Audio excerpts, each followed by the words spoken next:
Requeijão não é para encher, é para dar liga. E ainda ele deixa a massa encruada, né? Fica aquela massa úmida pelo excesso de requeijão. Então tome cuidado com requeijão nos recheios, viu?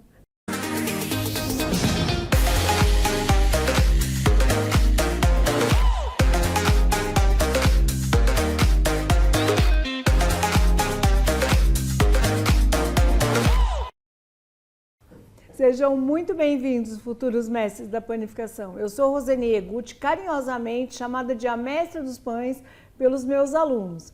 E essa é a Patrícia, minha assessora e amiga para todas as horas. Aqui no programa, na Cozinha com Roseni, eu vou tratar de vários assuntos que vão te ajudar a se tornar um mestre em panificação, mesmo que você nunca tenha feito um pão na sua vida. E no episódio de hoje nós vamos apresentar algumas sugestões de recheios e coberturas para os meus pães, que são bastante práticas, mas que garantem um toque final incrível. Vamos lá, Patrícia?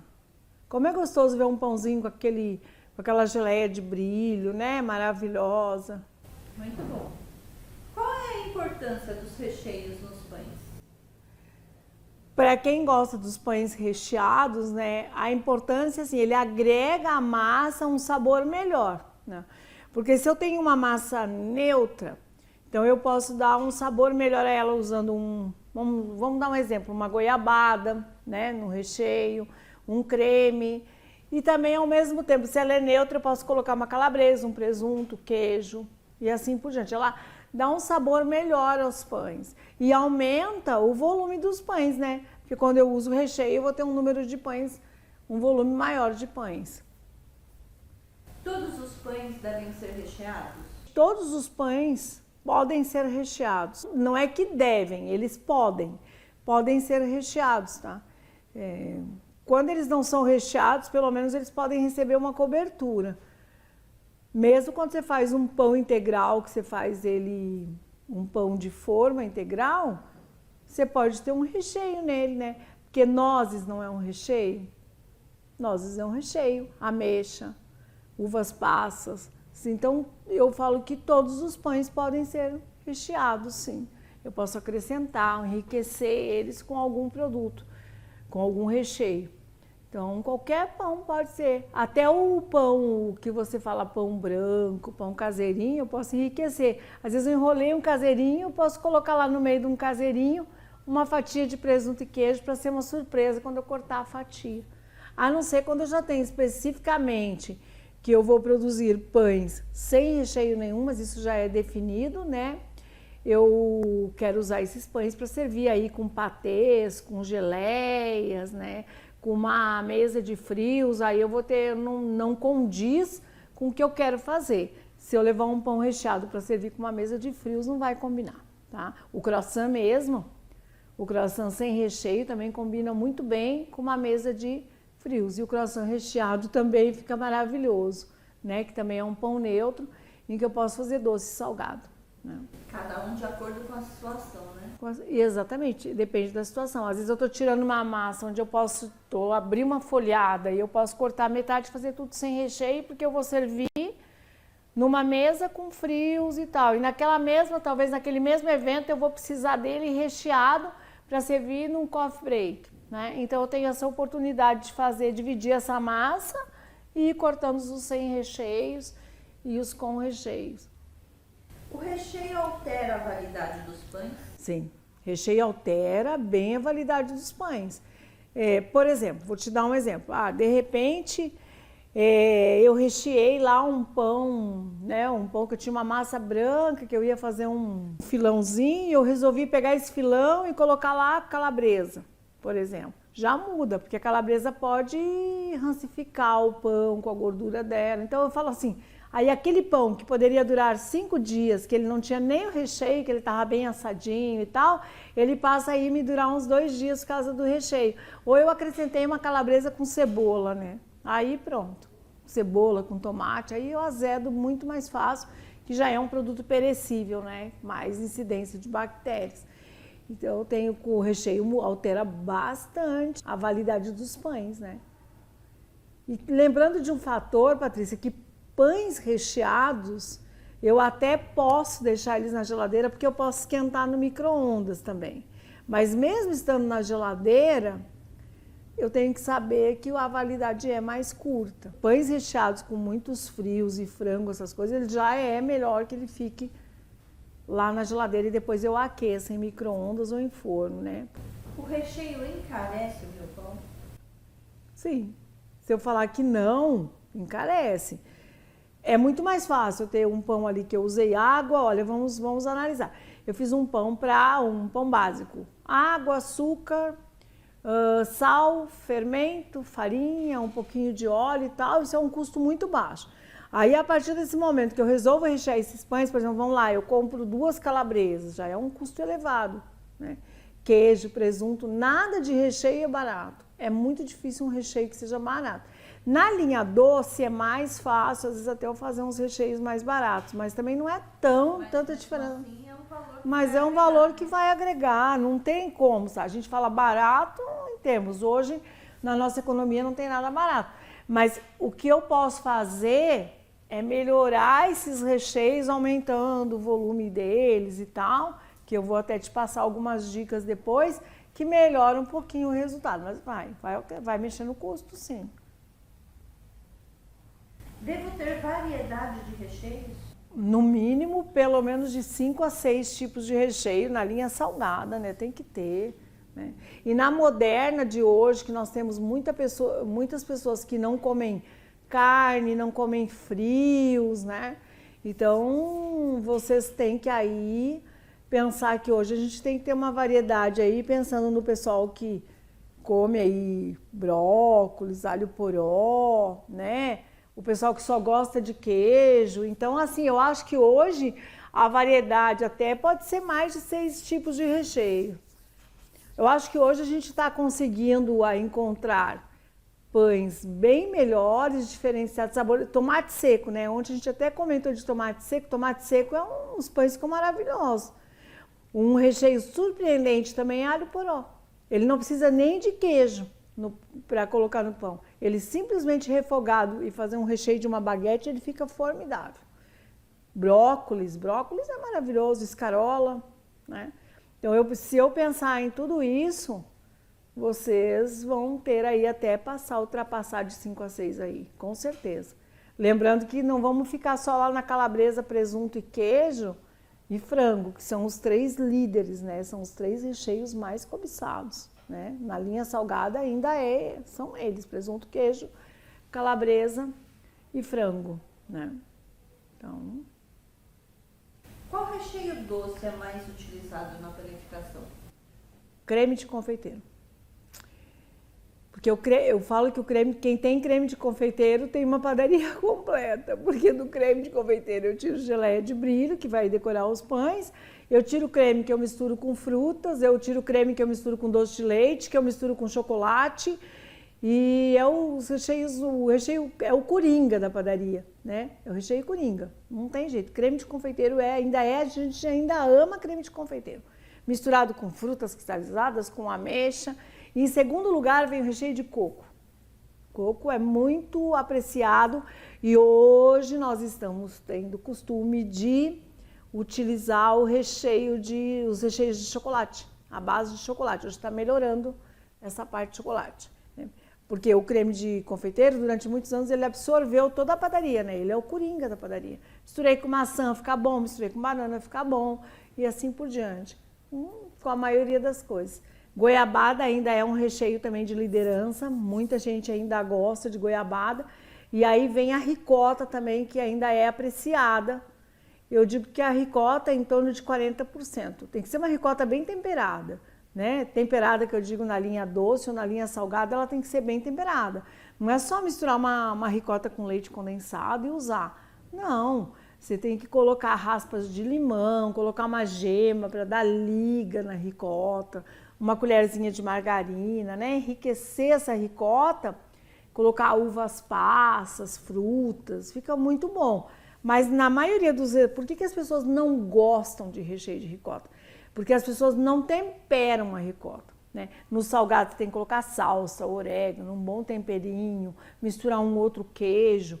Então ele é um recheio de um paladar incrível. E ele dá um valor ao seu pão maravilhoso, né? Mas ele é aí o terceiro, principalmente ele é usado muito na parte doce, na parte salgada é usado menos. Ainda se usa na parte salgada, ricota com tomate seco fica muito bom, né? A ricota mesmo com alho poró também fica muito bom. Eu falo assim, ó, encher um pão de requeijão não é uma coisa boa, porque o requeijão, ele anula o efeito da sua massa, né? Você só sente o gosto do requeijão, né? Então o requeijão, ele tem que ser o requeijão, ele tem que funcionar como um toque no seu recheio. Você já fez um recheio delicioso de frango, você dá um toque de requeijão, né? Um toque. Mas o que eu vejo por aí não é isso, não. Eu não sei, Patrícia, se você já pegou um pão que você só come requeijão, requeijão, requeijão, e ainda ele deixa a massa encruada, né? Fica aquela massa úmida pelo excesso de requeijão. Então, tome cuidado com requeijão nos recheios, viu? Misture ele bem com o seu franguinho, dá uma liga. Requeijão não é para encher, é para dar liga. Devo usar somente creme de confeiteiro industrializado? Não, eu posso fazer meu creme de confeiteiro. Qual é a vantagem do creme de confeiteiro industrializado? É que o creme de confeiteiro industrializado, ele tem uma durabilidade um pouco melhor. Isso comprovado, porque já trabalhei para várias empresas de creme de confeiteiro. Você faz o creme de confeiteiro, você coloca na manga e mantém ele na geladeira, ele tem 5 dias ou até mais de validade. Ele não azeda com tanta facilidade do que o meu creme, o creme feito por mim. Essa é a vantagem de grande produção. E porque também o custo dele é um custo baixo. Hoje um pacote de creme de confeiteiro, acho que deve estar entre R$ 8 e R$ 9 reais. E ele te prepara hoje em volta de 2,5 a 3 quilos de creme de confeiteiro. Então é bastante na produção, tá? É por isso que se torna mais barato o creme de confeiteiro. Só porque ele acaba te dando validade maior, te dando custo. Você tira do creme de confeiteiro a geleia de brilho, né? O que é a geleia de brilho? Você vai na padaria, aqueles pães têm aquele todo brilho assim, né? Parece uma goma em cima brilhando, né? E aquilo ali é para não ressecar a cobertura do pão. Mas quem está trabalhando na linha gourmet de pães, que tem um outro público, pode fazer seu creme, sim. É para isso, tá? Eu posso fazer um creme de confeiteiro caseiro? Sim, pode sim. Fica excelente, só é a história da validade, né, Patrícia? Então não tem uma validade tão grande, porque eu vou usar leite condensado, vou usar leite, então eu não tenho essa mesma validade. Mas eu posso fazer sim. Tem muita gente que gosta de comer o sonho com creme de confeiteiro caseiro. Tá? Mas eu não posso, por exemplo, criar uma geleia de brilho dessa mesma maneira que eu crio o creme de confeiteiro, que ocorre no outro creme de confeiteiro industrializado. Então eu vou até preparar para você um creme de confeiteiro caseiro, que as minhas amigas estão me pedindo demais, demais, demais.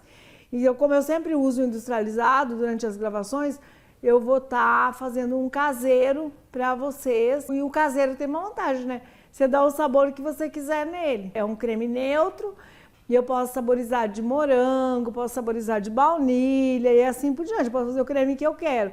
O que não ocorre nas empresas de creme de confeiteiro. Porque o creme de confeiteiro que nós encontramos só tem o baunilha. Só uma empresa tem a Marvi, o creme de confeiteiro de coco. A Marvi é a única empresa que tem. O de coco, baunilha e ovos, creme de confeiteiro. Chama Pan Creme, o creme deles. Mas os outros não. Os outros só tem aroma de baunilha, né? Então isso faz um pouco de falta no mercado. Porque eu posso hoje saborizar o meu creme, por exemplo, eu quero um sonho de morango e tal. Se encontra-se já os cremes prontos, né? Para as grandes padarias, eu encontro aí de chocolate, de morango, vários sabores. Mas para fazer o pó, não. E para quem não sabe, creme de confeiteiro industrializado, ele vem numa embalagem de 1 quilo e ele vem escrito assim, creme de confeiteiro, tá? E aí às vezes ele vem escrito a frio, porque você bate com leite gelado. E quando ele está escrito apenas creme de confeiteiro, ele é o quente. Você tem que ferver o leite e fazer o creme de confeiteiro. O estado de São Paulo, acho que é o maior consumidor de creme de confeiteiro, eu acho.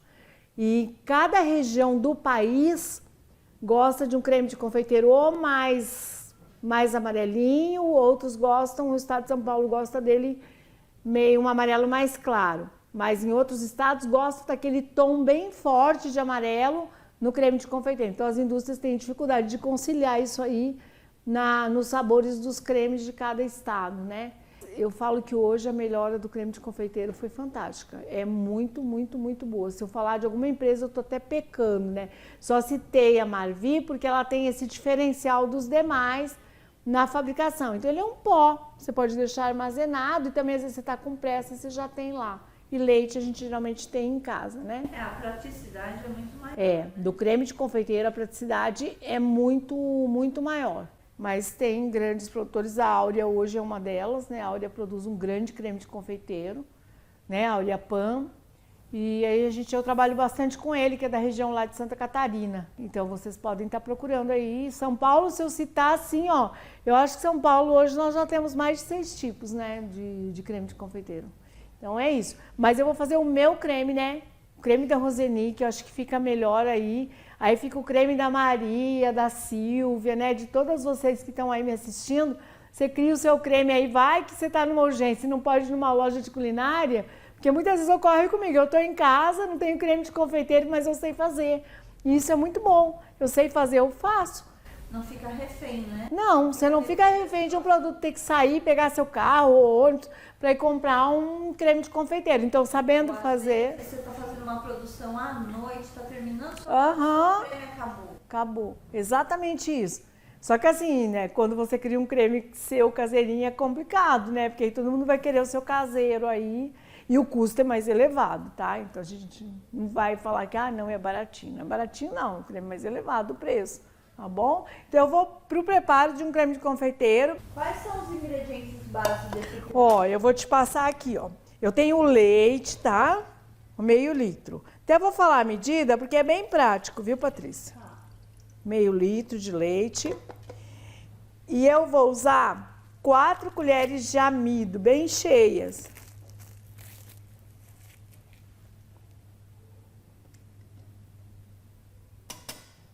Quatro colheres de amido, 2 gemas passadas pela peneira.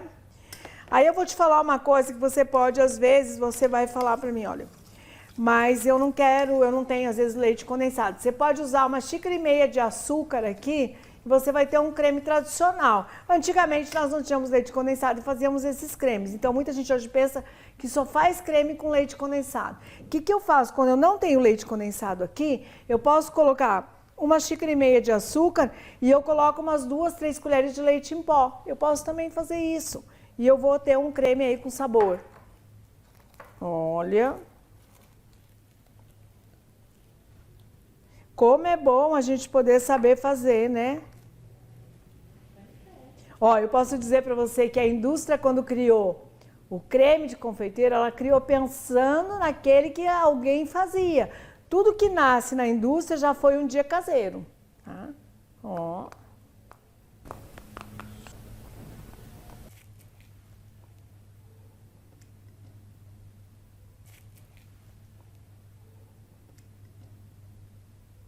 Ó. Vai mexendo aqui, ó. E as gemas foram passadas pela peneira. Ó. Tô atendendo o pedido das minhas amigas. Aí, se você já definiu esse creme, que ele é de sabor de baunilha, existe um produto que ele é bem prático. O que é esse produto? É o sabor de sorvete de baunilha, né? Você pode usar uma colher de sobremesa aqui. Você já definiu que o seu creme é de baunilha, já pode usar uma colher de sorvete de baunilha ou creme. Qualquer um dos dois pode usar. E aí ele vai dar o que para você? O sabor de sorvete, ele tem as duas coisas. Ele tem aroma e cor, né? Aroma, sabor e cor. 3. Bom, vamos levar então para engrossar. Vamos falar, enquanto você vai engrossando aí, vamos falar um pouquinho mais dos recheios salgados? Vamos. Quais são os recheios salgados mais utilizados? Ó, vamos começar por calabresa, Patrícia. Vamos pensar em calabresa. Calabresa é um dos mais utilizados. E antes de você conhecer meu curso, como é que você fazia calabresa, Patrícia? Vamos lembrar. O que você fazia com a calabresa? Eu tirava a pele, Ah. picava ela e usava. Você picava e usava. E muitos iguais a você pioravam a situação. Além de só picar e usar, eles fritavam, que era a pior coisa que podia existir. Você não pode fazer isso. O que vai acontecer? Quando ela assar, ela vai acentuar o sal que você não vai suportar. E ela ainda vai diminuir de volume, se você fizer isso. Mas se você pegar as calabresas, tirar a pele e ferver, você vai deixar mais ou menos uns 8 minutinhos fervendo, né? Ferve bem, cobre bem com água e aí você rala ela. O que acontece? Ela elimina o sal, ela fica muito mais macia e ao contrário, ela não diminui, ela aumenta o volume. Por quê? Porque ela encharcou, ela cresceu, ela ferveu, ela ficou macia e fica macia dentro do pão. Então, todo o recheio de calabresa, Patrícia, você tem que cozinhar a calabresa, ferver bem a calabresa, pode ralar. Aí você tempera com orégano, aí você tempera com cebola, se você quiser. Mas você nunca deve fritar nada que vai levar no pão. Nunca, jamais. Então essa é uma dica para quem está usando a calabresa aí, erroneamente. Além dela, eu não sei se você já comeu um salgado que ela fica dura dentro, que você vai morder, ela fica dura, exatamente por causa disso. Uma vez eu comi um salgado e a massa era assim, de ajoelhar para a massa era divina, divina, divina, divina. Era muito maravilhosa, mas quando mordeu o recheio, perdeu todo o valor a massa. Tá? Perdeu todinho o valor. Né? E aí é isso que acontece se você não ferver essa calabresa. É muito importante. E lembra do recheio, que ele tem custo? Então, se eu pegar esse recheio e eu ferver, já aumenta um pouquinho o recheio, melhor. E aí eu posso pôr requeijão, lembra do requeijão? Não vai encher de requeijão, vai dar liga nesse recheio com um pouquinho de requeijão. Aí sabe o teu pão? O que você vende é massa. Eu brinco sempre em aula que eu não vendo calabresa, mas eu vendo a minha massa gloriosa. O cliente tem que dizer assim, Maria do céu, que massa é essa? Patrícia, da onde você tirou isso? Né? O cliente não tem que lembrar de você pela calabresa, ele tem que lembrar que a sua massa é preciosa. Aí você tem uma massa linda, maravilhosa. E o que acontece? Você pecou no recheio, ele nem vai se lembrar da sua massa. Né?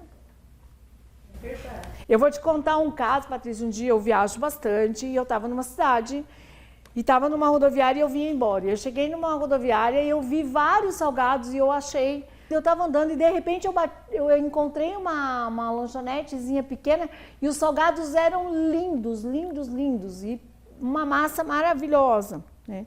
E ali era a essência da diferença. E eu pedi um salgado e para minha grande surpresa era minha aluna. E eu não sabia, eu estava numa cidade e eu não sabia. Eu fiquei tão feliz quando eu peguei aquele salgado sem eu ter visto a pessoa. E quando a pessoa me viu, ela me reconheceu. E eu disse assim, ela seguiu, eu ainda, quando peguei o salgado, eu disse, engraçado, parece com o que eu faço, né? E essa foi a maior alegria que eu tive de um recheio perfeito, a calabresa era perfeita, e eu pedi de calabresa, porque eu sempre quero saber como tá aquela calabresa. Nossa, igualzinho eu faço, eu pensei. E aí eu vi o resultado ali, ó, na prática, sem saber o que estava acontecendo, né? Eu sempre conto isso. Olha aqui, Patrícia, nosso creme, ó, tá engrossando, ai que delícia. Vira ao contrário, rapidinho, não deu nem para nós bater papo. E como eu preparo um recheio de queijo nos pães? É assim, eu não gosto de usar só mussarela, né? É um hábito meu que eu não tenho de usar só mussarela. Mas quando eu preciso fazer bauru, essas coisas, aí eu tenho que usar presunto e queijo. E aí eu tenho uma pergunta clássica de aula, diz assim, Zeni, meu queijo vaza tudinho.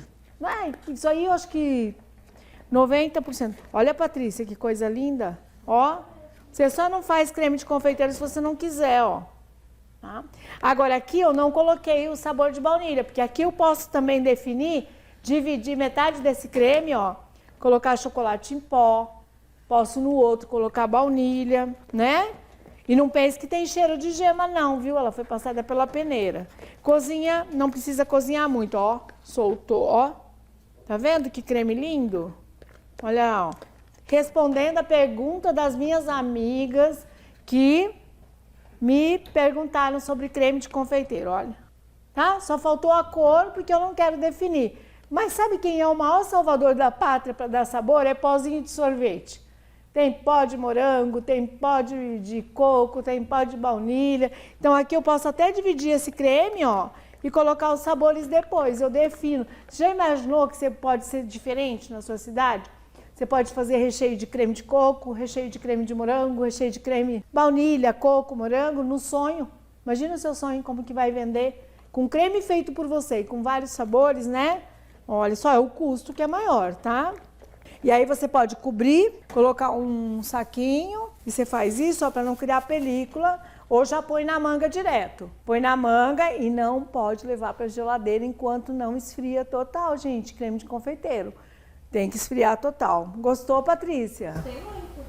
Vamos, Patrícia, concluir o recheio de queijo, que a gente começou a conversar, assim, a gente ficou tão apaixonada por esse creme, né, Patrícia? Foi uma pausa, né? Foi uma pausa, né? Ai, foi emoção aqui de ver o creme, né? Já pensamos, acho que até em comer o creme com canela, né? Fica muito bom. Nossa, aqui com canela, boa ideia, né? Nossas amigas vão pensar que nós fizemos só de comer, né, Patrícia? Vai pensar isso, né? Bom, o queijo, voltando para o queijo, Patrícia, é o seguinte, quando é um bauruzinho, certo? Sempre o queijo ele deve ir na parte de baixo, por dentro o presunto por fora e o queijo por dentro, para evitar que vaze o recheio. Agora, quando é outros recheios de queijo, por exemplo, às vezes eu quero um recheio cremoso de queijo, eu vou associar ricota com mussarela, misturar aí com um pouquinho de requeijão, então eu faço um recheio mais pastoso. Porque eu não sei se já aconteceu com você, mas quando você coloca só mussarela, some no pão. E o prejuízo é grande com o preço da mussarela. Então você rala bem uma ricota, passa na peneira, rala a mussarela, né? Uma quantia de mussarela, uma quantia... Geralmente eu uso 500 de ricota. E aí você tempera isso com orégano, com salsa, e você faz um recheio fabuloso de queijo, né?